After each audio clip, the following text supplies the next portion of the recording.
تو درباری علماء نے کہا اس کے ہاتھ کاٹ دو، اس لیے کہ قرآن میں حکم ہے باقاعدہ، قرآن کی آیت موجود ہے، آیت ہے سورہ مائدہ کی آیت نمبر 38، وہ آیت ہے والسارق والسارقۃ فاقطعوا ایدیہما، چور اور چورنی کے ہاتھ کاٹ دو، یہ آیت ہے، تو لہٰذا اس چور کے ہاتھ کاٹ دیجیے، قرآن کہہ رہا ہے۔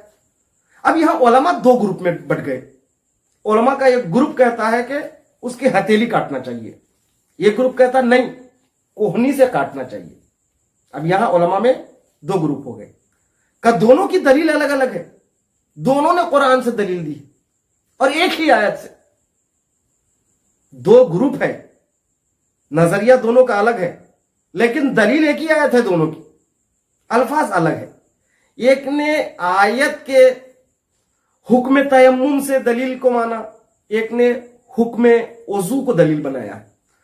جو لوگ کہہ رہے تھے ہتھیلی کو کاٹنا چاہیے، ان کی دلیل یہ ہے، وہ لوگ یہ دلیل دے رہے تھے قرآن کی آیت جس میں یہ ہے فَامْسَحُوا بِوُجُوهِكُمْ وَأَيْدِيكُمْ، یعنی مسا کرو اپنے چہروں کو اور اپنے ہاتھوں کا۔